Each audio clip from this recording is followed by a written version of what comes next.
Welcome to Photoactive, a podcast about photography in the Apple ecosystem. I'm Kirk McElhearn. And I'm Jeff Carlson. This episode is brought to you by Masters of Photography, online masterclasses with the greatest photographers in the world. We'll have a special offer for you on Masters of Photography courses later in the show. This is episode number 10. Today we'd like to welcome Quintin Lake, a photographer who lives in the UK and who has embarked on a very interesting project.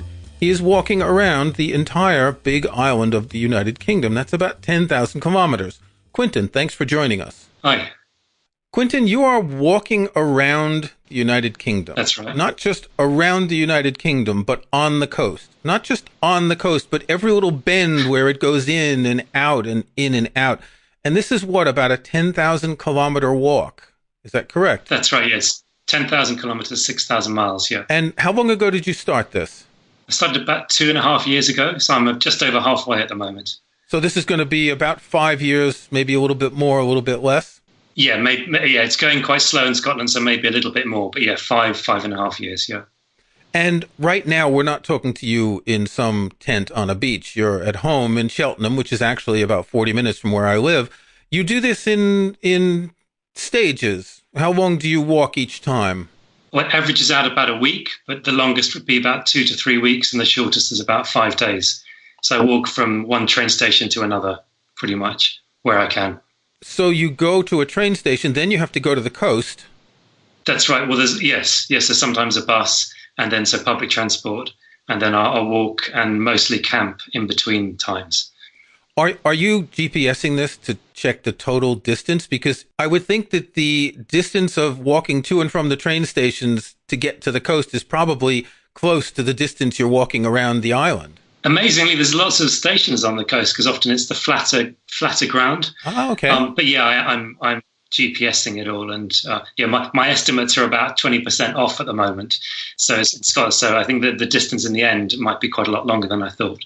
So why are you doing this? What prompted you to embark on a project like this? You know, we talk about personal photo projects on the podcast, and it's great to have some ideas, you know, to shoot your neighbors, to shoot some events, or go to the local forest and all that. But I've never met anyone who's decided that I'm going to spend 5 years walking around an island to take pictures.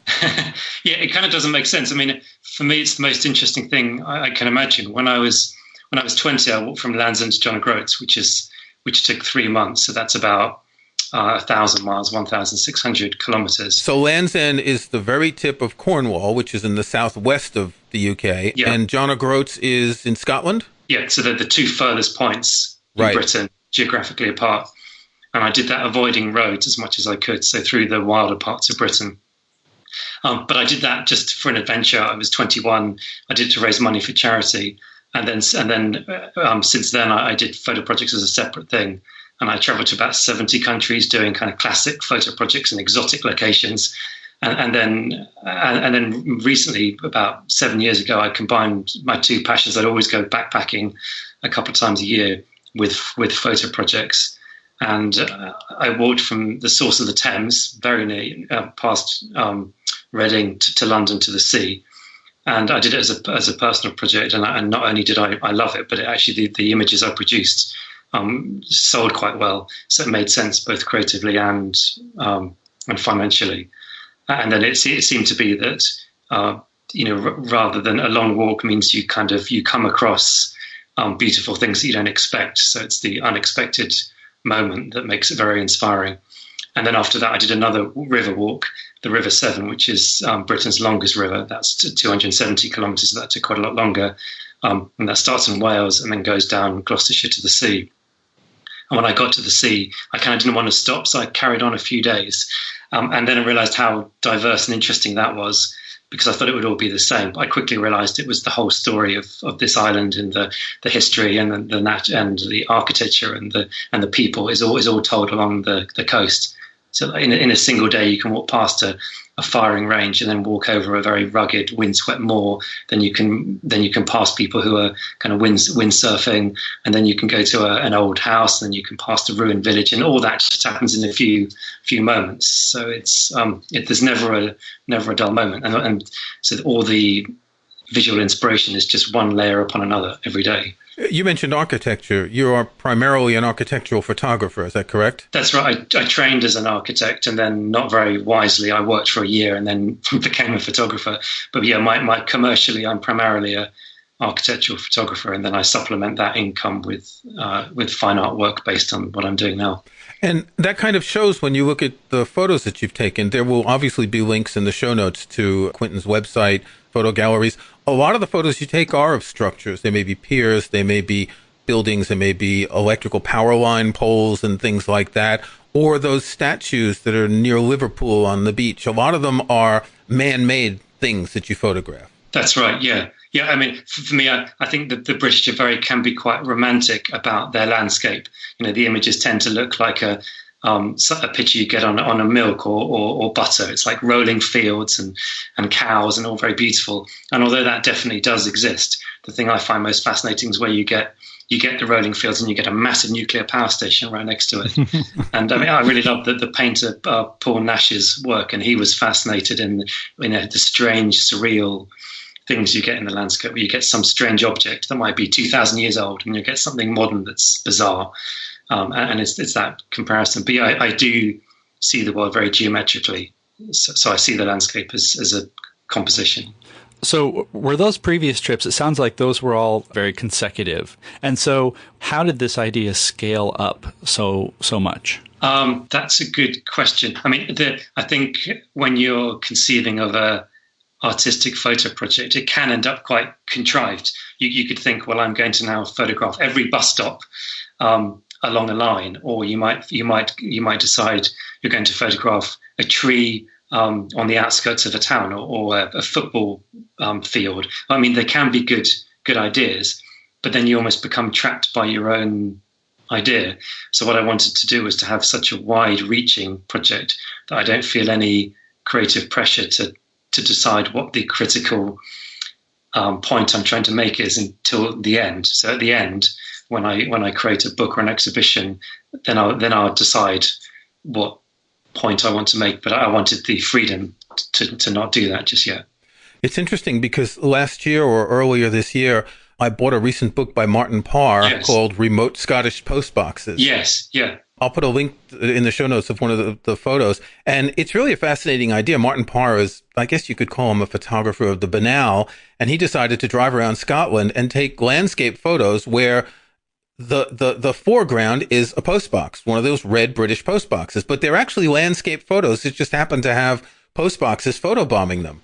That's right. I mean, he's a brilliant photographer. And one of his projects that inspired me the most is called The Last Resort, which is about different seaside resorts around the coast. So he has pictures of, children with ice cream and litter bins that are all the litters pouring out, and sunburned shoulders, and then people stuffing chips in their mouth, and they're highly saturated images of kind of British people at leisure on the beach. Looking at your photos, and we'll link to the print shop on your website because you're actually funding this and funding your life by selling prints that you've taken here. That's right, yeah. A couple of things stand out. One is that you'd kind of expect that there would be photos of the beach and the sea all the time, but there aren't that many. I mean, maybe half of them. There are plenty of photos of buildings that are just off the coast, of nature where you don't see water. Yeah. When you started, did you have an idea of what you were going to be shooting, of a ratio of, let's say, sea to land? Or did that just happen organically? That happened organically. I mean, the other sort of creative touchstone for me is Shigemoto, Japanese photographer, did these very beautiful seascape photos. So they're super abstract with a horizon line. And originally I thought that every picture would involve the sea. And I originally thought that it would be more kind of conceptually edited as I went along. But I felt that there were too many interesting things that I was missing. And every picture I post on Twitter or wherever, I don't think that every one of them is of great artistic merit, but I do think they're interesting in that there's so many different stories of the coast. So because it's taken me so much time to do this, if I was just to only take a picture of a very limited creative range, I feel that I'm just missing out too much. And there's not too. And I also began to realize that the story just on a documentary level is interesting as well as on an artistic level. So I just felt, to answer your question, I felt I was missing too much out to just concentrate on the sea. Sure. And as you said, other people have done it. Joel Morowitz did a series of photos. I think he called them Sea and Sky or Bay and Sky. That's right, yeah. When he was up by Cape Cod. Yeah. And they're all very fascinating. Yes, but it's true that if you're going to do that for 10,000 kilometers, you might get a little bit bored of shooting the same thing. And there's the interest of the different light and weather and colors. But after a while, they do look a lot alike. Well, although that's true to an extent, I'm still surprised how I keep seeing new forms and patterns and shapes just with the horizon. So at the end, I definitely will have a series that's very abstract, just with the horizon and the sky and the sea, but especially because I'm walking in all weathers and all seasons through the winter, you get these completely black, pitch black skies with the hail and the snow. And it's an element, it's a beautiful, incredible thing, which is very unexpected. So I'm continually surprised that, there's another type of seascape I've never seen before. You're missing the heat wave. Well, you're feeling the heat wave where you are now, but you're missing it on the coast, although you would be far enough north where it probably wouldn't be so hot. But were you out walking in February when that very, very cold storm hit us early this year? Yes, I was. Yeah. No, I mean, I've had some filthy winters with the rain and the snow and the storm. Yeah. Yeah, and also, and it's very, very challenging from an adventure perspective, because you wake up with the head torch and then you walk for 2 hours with the head torch, and then you have a sort of 7.5, 8 hours of daylight, and then I walk another 2 hours with the head torch at night, and the light levels are so low. Like even in the middle of the day, you can be on sort of 4,000 ISO, and you're going, is my camera broken? And it's just the gloomy clouds, but. Although it sounds like quite masochistic, I'm particularly proud of winter images because they have this sort of elemental, stormy feel, which, you can only really do that by just getting out there and trying your luck. Well, that's part of the story, isn't it? Yes. The fact that you're doing this at different times, that you're not waiting until the spring and the fall when the weather's perfect, that you are facing up to the elements every time you go out there. Yeah, I actually find it much harder. The weather like now when it's blue sky and beautiful is that the pictures can look like a postcard. It's very attractive, but it's quite difficult to find, any authorship in that kind of picture.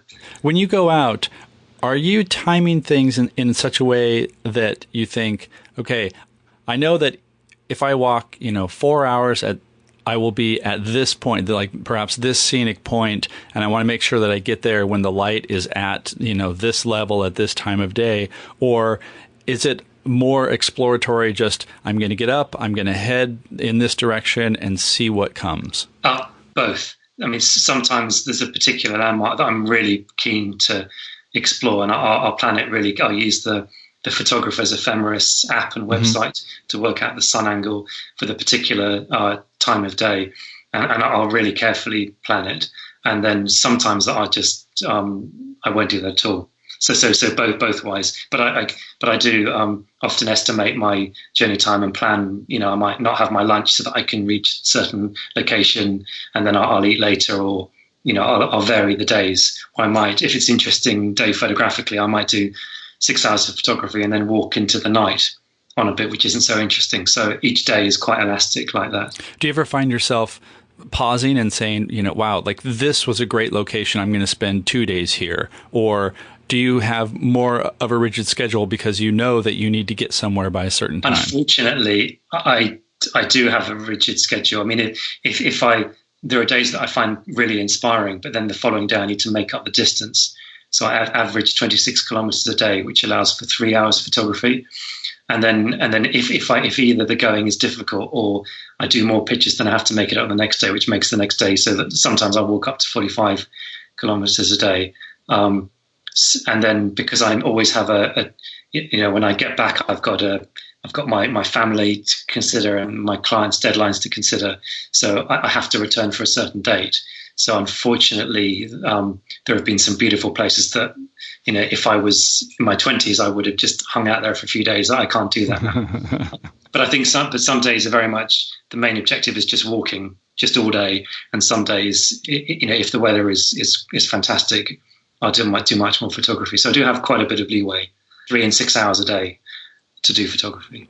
There's also the flip side of that, which is, I mean, I love that this is such a broad, open-ended project. It gives you a lot of opportunities, but there must be also a lot of frustrations. Like, what happens when you get somewhere and you're like, wow, this area, it is just not what I expected, or I'm not liking the photos that I'm taking, because there's that amount of what you're bringing to it, rather than just, oh, I'm showing up and taking pictures, which a lot of people do. I mean, that's a really kind of deep question about what makes good photography. I mean, it's very, very true. I mean, it's, you can be in a good mood. The landscape can be fascinating, and the pictures are not good. But I mean, to me, that's what differentiates an amateur and a professional photographer, is complete dispassionate analysis of your own photos. You might have spent £3,000 traveling somewhere, and you might have been exhausted, you might have had some disease, and yet the photo can still be bad. But yet you might do a truly profound picture in your own kitchen. So that's but going back to what you're talking about, a location, that it bothered me at the beginning, but now if I have 3 or 4 bad days where it's not very creative, I'm relaxed about that. That just happens sometimes. And then I know that at some point, it might be 2 weeks ahead or 3 weeks ahead, there will be a day where I'm just so happy to be alive. And there's been so many experiences which have been astonishing. So it kind of balances out. That's a great advantage of the scope. That's right, yeah. We're going to take a short break, and when we come back, we'll go a little bit further around the United Kingdom with Quintin Lake. Masters of Photography is a unique online learning platform that brings together some of the world's most acclaimed photographers, the Masters. You can enjoy an unprecedented insight into the way these photographers work during intimate lessons that capture their knowledge, ethos, and philosophy. I've taken the Masters of Photography course with Joel Meyerowitz, one of my favorite photographers, and I was impressed by his passion for photography and his desire to transmit his knowledge to others. With more than 5 hours of video and 34 lessons, Joel Meyerowitz discusses technique, inspiration, and his career, and gives some practical tips about shooting in the street, taking portraits, and even still life photography. I strongly recommend this course with Joel Meyerowitz, and Masters of Photography has a special offer for PhotoActive listeners. Get 5% off any course with the code PhotoActive. Go to mastersof.photography and enter the coupon code PhotoActive, or use the link in our show notes. That's mastersof.photography. I really enjoyed this course, and I think you will too. You've said a couple of times something that I find interesting and that I raise often. You mentioned about that you can take a great picture in your kitchen. Yeah. And the people will spend a fortune to go to an exotic location, and they expect that they're going to get great photos, but people ignore taking photos, not necessarily in their kitchen, but around their house, in their town, in their village, wherever it is. Yes. And I think what you're doing is a great example that you don't need to be in an exotic location. Granted, the English coastline can be exotic in some areas, the White Cliffs of Dover and some of the areas in Devon and all that. Yeah. But what you're showing in your photos is that it's possible to take really interesting photos in areas that people would consider rather banal. Yeah, I completely agree. I mean, most of the places I'm going to, many millions of people could get to easily on a weekend or even after work. And yes, yeah. I mean, almost I think it's an advantage to just, go to, say, the very geometrically nearest piece of coastline and just see what's there, even if it's not famous, because the famous sites tend to, there's quite a lot of disadvantages. I mean, there's lots of people, it's been highly photographed, there's a expectation. I mean, take the White Cliffs of Dover, for example, is a really interesting example because it's been so highly portrayed by artists through centuries. And this particular, I love it being there, but I mean, it's impossible to see it freshly. You take a picture and it looks like someone else's picture or a different painter's. It's easier to be unself-conscious if you go to an unknown location. So what is your mental process when you're doing this during the day? Is walking for you a meditative activity? Are you listening to music? Do you always have your camera in your hands waiting to catch something? How do you go about this? Great questions. I mean, all of them can change, but most of the time I generally enjoy walking. I do find it very meditative. I mean, I've read quite a lot about different reasons why people walk, and some people sort of walk to escape sorrow, or they walk to sort of kind of find some kind of oblivion. But for me, it's neither of those things. I just find it, it makes me happy. It's quite meditative. And most of the time I keep a peak design capture clip on my backpack shoulder. I mean, it's really important. The camera's always there. If you have to faff with a bag, take a heavy bag off, most of the time you go, I can't be bothered. So it has to be there all the time. I don't, when I'm suffering, tired, exhausted, I listen to music, or listen to the radio. But I only do that as almost a last resort. If I'm really need distracting. I like to be present in the moment of it. But sometimes I have blisters, my legs ache, everything hurts. It's raining. My clothes are completely wet through to the skin, and most of my attention is just to put one foot in the front of the other. And the idea of creativity is like, that's not going to end. The bag is double sealed in the backpack, and then I might grab a couple of shots during the 5 minutes of the day when it's not raining, because the sky clears and so it varies a lot. Whereas if it's a good day, I'll keep the camera out all the time. So we don't really talk much about gear on this podcast, but this is the perfect time to talk about gear. Sure. You had to create a photography kit that was flexible and versatile and extremely light. And we'll link to a page on your website where you show all the elements you have and how much they weigh. And your photography equipment is only about 3.5 kilos. How did you determine what you were going to use, and how did you get to that point? And did you start out with different bits of gear that you dropped or added other gear as you went on? Yes, I did. I mean, my style of photography, I do a lot of abstract compressed landscapes. So if I had to pick one lens, it would be a telephoto lens.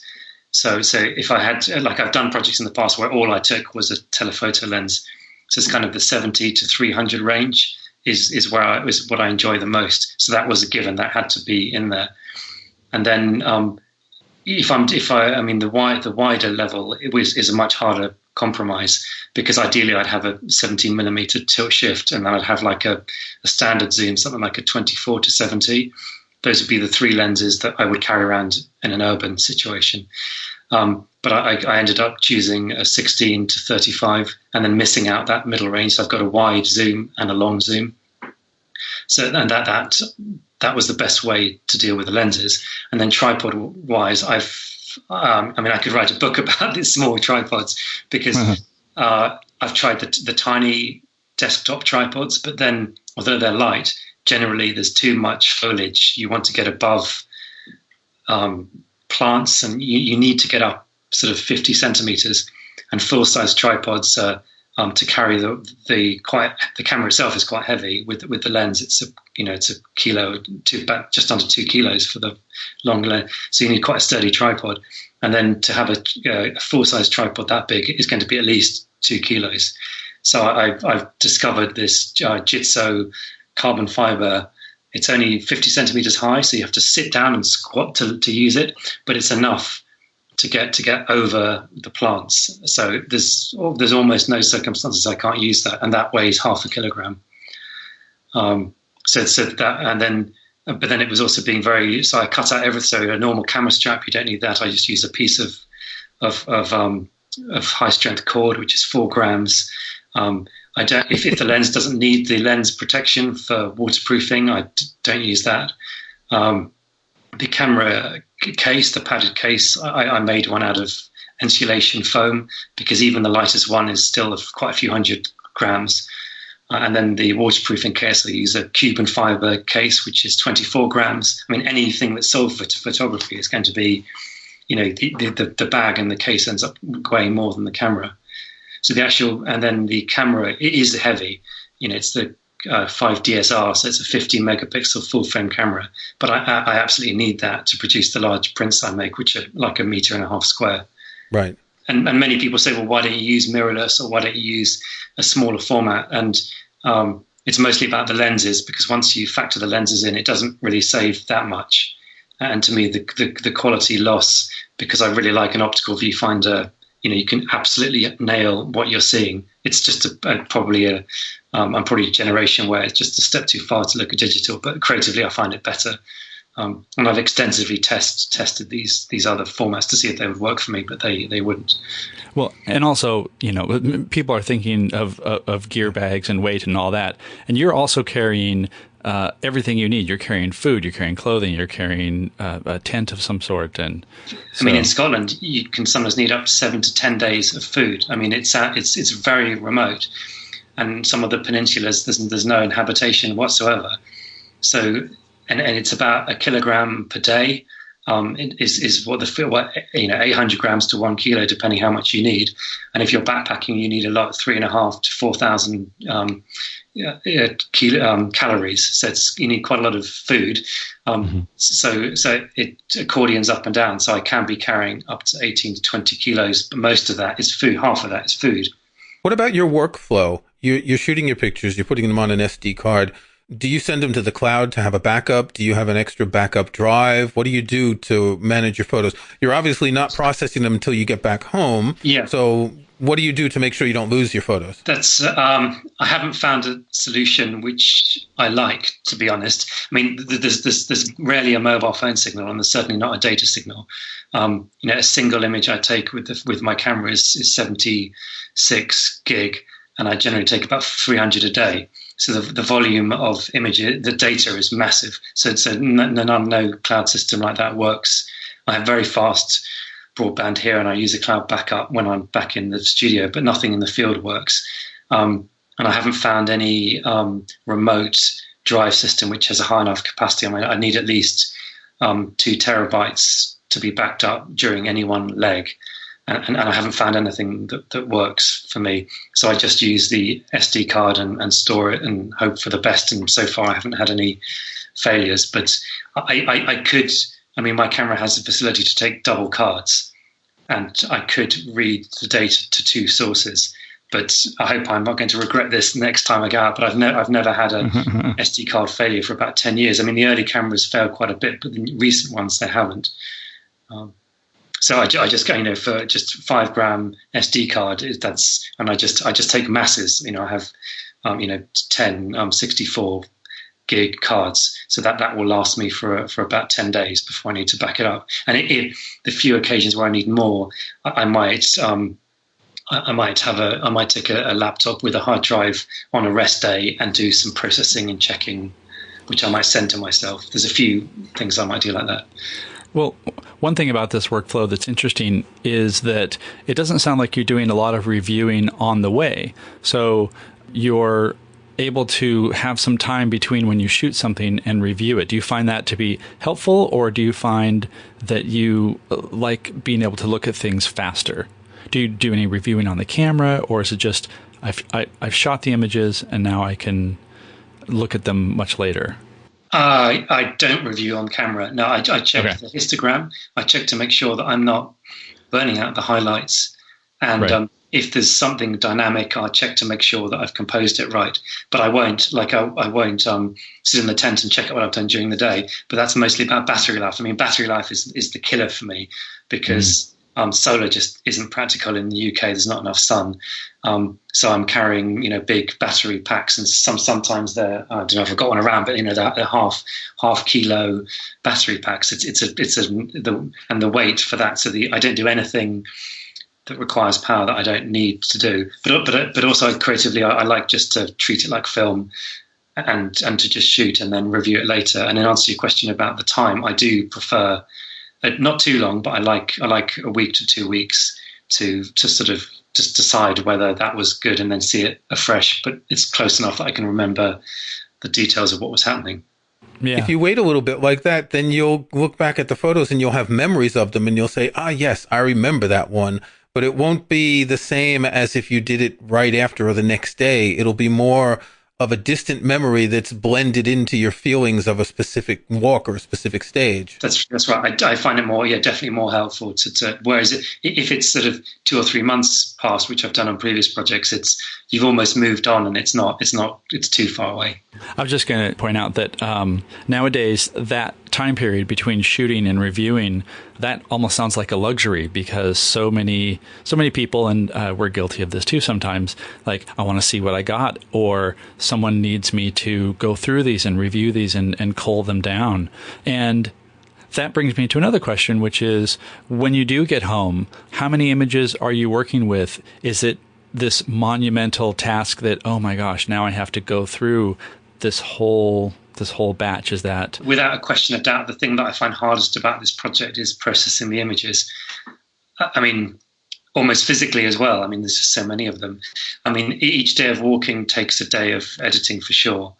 So I take on, the average is about 300 images per day.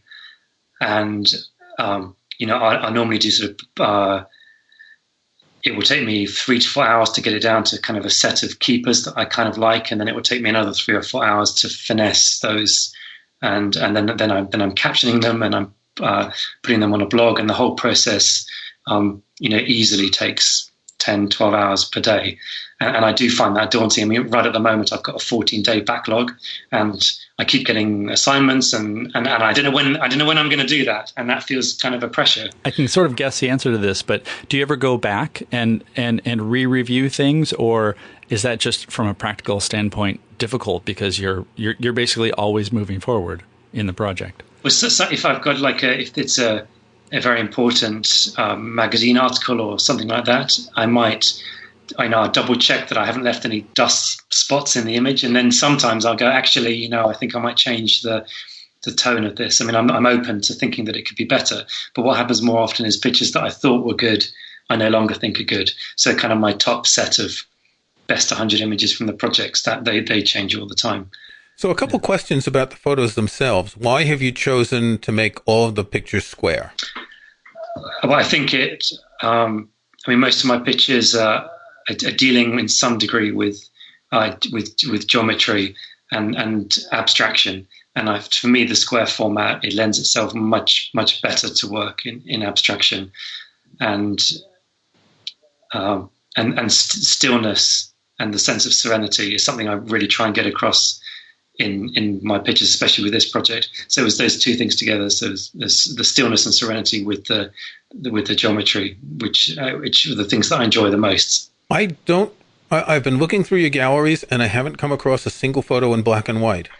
I do. I mean, sometimes definitely. Sometimes an image would be better in a normal format, panoramic, and sometimes images would definitely be better black and white. That's for sure. But it's really about unity of the project consistently, so it's slightly more recognizable. There's no doubt that there are times when who knows, in the future I may rework some in black and white, but just at this stage, it's I just wanted it to have a unity. Definitely, my next project will not be 1-to-1. It won't be square. You just haven't gotten around to the edge that is in black and white. That's the issue. That is the issue. Yes, you've been going up the west, and that's the sunny side. And when you get to the lee side, things will be a little bit different. Although I imagine some of those Scotland locations in the storms are probably almost like black and white. Well, a lot of people do say some of the pictures, they say they assume it is black and white. I mean, often you're very true. The storm ones look monochromatic. Yeah, I mean, often people say that they're monochromatic, but they're not. Mm-hmm. Yeah, there are a number of your photos that look almost black and white, but then you can see the color coming through. Yeah, I mean, for me, that's if someone looks at my pictures and goes, especially when they're printed, and goes, "Is that a print? Is that real?" And then they're trying to work that out. Then I think, well, that's what I want. That's what I want. I want it to be on the edge of reality like that. I see that as a good thing if people are working it out. So I like to have a little bit of color so that people can if they really look at it for a long time, they realize it's a photo. When you're processing, do you find yourself doing a lot of work on your keepers or minimal amounts? Sometimes it's a great deal, but it's mostly because I can't decide which tonal or color treatment I prefer. So often I might take a keeper and do a virtual copy of it, maybe 4 or 5 times, and process them all differently. I'm quite bad at. I can only tell if it's good or better by having a binary comparison. So I'll bring 2 pictures up, And then I'll go, is this one better or is this one better? And if I can't work it out, I'll ask my wife. And if she can't work it out, then my son will come in. He's really good at just going, that one. And he's often seems to be right. But it's very, but in terms of types of work I do, I mean, I'll clone out dust. I'll do tone and levels. I'll do some selective sharpening. I'll do quite a lot of gradient masking. Mm-hmm. I don't carry any filters. I do with a raw file. You can get a good dynamic range in post by using a gradient filter. I won't really add or remove objects. So those are the kinds of processes I'm doing. It's more it takes time because I'm doing so many subtle varieties, which I can't decide which one is best. So, as I said, we'll link in the show notes to your website and to the place where people can buy prints. I would strongly recommend looking. These are some beautiful prints, and I'm going to buy one, but I haven't decided which one because there are so many. It's actually quite difficult. Sometimes you'll look at a photographer's website. They've got 100 photos, and you can pick out a few. But I'm looking at yours, and there are so many that it's really hard to choose. After this is over, are you planning to release a book or an encyclopedia? Or I'm thinking 100 volumes of all the photos in order of as you've walked around the island. Well, that would be, I mean, they're all on the blog, but I think the dream would be to do a 4-volume book, which would be divided into kind of quadrants of the island. I mean, generally books about the British coast, they're thematic, based on different factors, and I quite like not to do that. So you have different things following on. I quite like just geographical areas, and maybe because I write a diary as well. So I quite like to tell a story of it in a separate kind of book. And then the dream, although I haven't planned any of this yet, would be to have a traveling exhibition that would move around the coast to the places where I've been. And that would show the pictures of each area. Say in Cornwall, it would show the Cornish pictures, and in Scotland, the Scottish pictures? Or would it be an exhibit that would show a selection of all of them everywhere? I think it would be like the very best kind of 60 images that would travel around. But I mean, I'd be open to. I mean, the one thing I've had absolutely zero time to do because of the amount of time this project takes is do any kind of hustling and talking to institutions. And I've had some interest, but it's all happened organically. I'm really bad at kind of going out and calling people up and saying, "Hey, let's do this." So, I mean, I thought by this point I would have done that, but I just there aren't enough hours in the day. So I've accepted that I'll finish the project and then do the hustling. And so, what's next? After this is a huge project. You're not going to walk around Africa or Antarctica, are you? I do want to go to Antarctica. I've been to the Arctic 3 times, and I have a big yearning in that area. But I think this project will complete, and I think the creative completion of this project will probably take 2 years. I think we're editing it. You mean after you've finished walking and shooting? After I finish walking and shooting, I think right. to properly conceive of the book and to edit it, to make an exhibition, to hopefully partner with different institutions so it has a wide audience. I mean, after all this effort, I want to get out there, and then I think I would, because I plan smaller scale walks for my own pleasure, so I don't go crazy during that time. But after that, I would like to do a project in Antarctica, but I actually really can't think beyond this. But I know from previous journeys that the come down after a big project is pretty massive. I mean, when the 2 times I've been to the Arctic, and you suddenly come back and you've been eating dehydrated food for months, and you're suddenly back and you're in with buildings, and the come down is huge. So you do need to prepare for that, for these things. But I'm hoping that just by editing and reliving the pictures, and I'll set up some program of modest travels so that I still feel, because I mean, at the moment in the corner is my backpack packed to go, and that's such a beautiful feeling. 5 years of my life is always just around the corner is an adventure. That's it's a life affirming feeling. So I don't want to lose that. I think the most interesting takeaway for the rest of us is what you said about the ability to just take good pictures anywhere, that anyone can just go to the coast and walk for an hour. They don't have to walk 1,000 miles, or in my case, the Avon River, which is just around the corner. And there are always interesting things if you just keep your eyes open. That's right. I mean, I think be following a road, following a river, or just drawing a line on a map and following it. I mean, any kind of, it's like a road movie, and you create your own narrative. I think that's, rather than picking an interesting site and going to it, and then often being disappointed. Like the cliche that the beauty of the journey is in the journeying. It's not the destination. In a way, I think a lot of photographers would look at something like that, and they would be looking for a spectacular photo rather than stopping and saying, "What can I photograph in this location that's going to be interesting?" That's right. And they'll go around the corner of a road, and they'll go around a bend, and they'll keep waiting for something that's not there instead of photographing what is there and trying to make something interesting of what is there. Yes, very much so. Yeah. And I think, especially in the kind of some photo magazines, some photo websites, it kind of perpetuates a certain aesthetic of a certain. I mean, the U.S. national parks. I mean, I love them, but it's a particular aesthetic and way the same monuments are rephotographed, and it's I don't think it's a healthy thing creatively, because it's you get the kit, you watch the video online, you learn how to do it. I mean, it's a good craft skill to develop, but it's not developing a proper individual creative vision of the world. It's a lot of trophy hunting. Yes, it's trophy hunting, yes. Thank you very much for joining us, Quintin. You're off again very soon. Where are you heading? You're up in Western Scotland, aren't you? That's right. In Inverary. It's the biggest, the Kintyre Peninsula, the biggest peninsula in Scotland. So, yeah, next 7 days' time, I'm off again, yeah. Well, enjoy the rest of the trip, and we'll be keeping our eyes on this over the next couple of years. And, T.S. Eliot in one of his poems said that you shouldn't say farewell, you should say fare forward. Oh, yeah. Brilliant. So that's what I will say to you. Fare forward. Enjoy the rest of the trip. Thank you. Thanks for having me on. So it's time for our snapshots of the week. Jeff, what have you got? I have a MacBook Pro that has the Thunderbolt/USB-C ports, and I need to get photos onto it.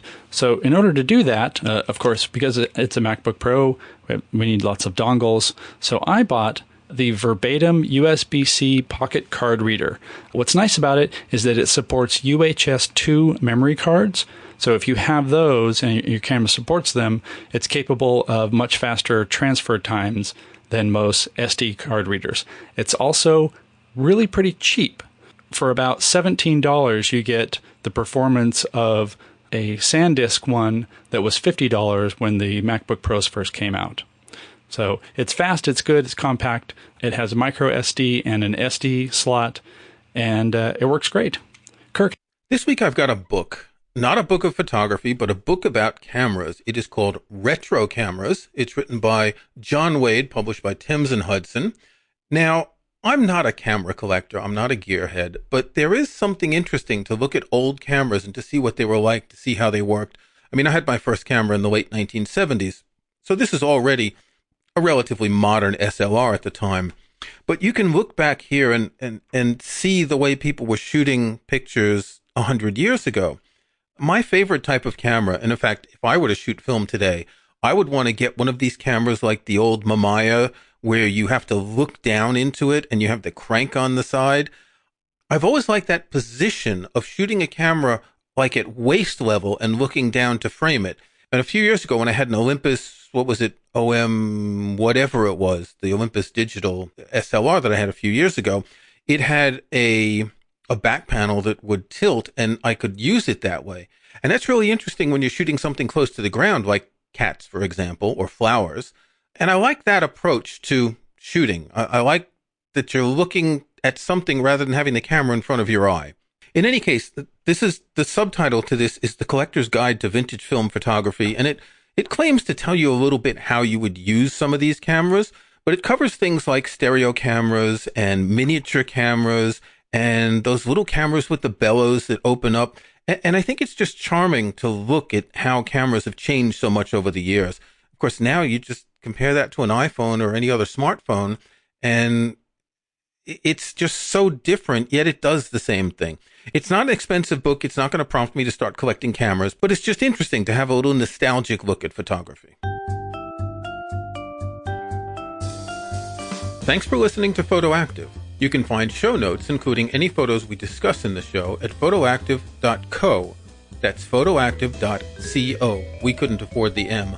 You can subscribe to Photoactive in your favorite podcast app or in Apple Podcasts. See the links on our website. And think about leaving us a rating or review on iTunes or in your podcast app. Don't forget that you can get 5% off any course at Masters of Photography with the coupon code PHOTOACTIVE. That's PHOTOACTIVE in one word. Go to mastersof.photography or use the link in our show notes. Until next week, thanks again for listening.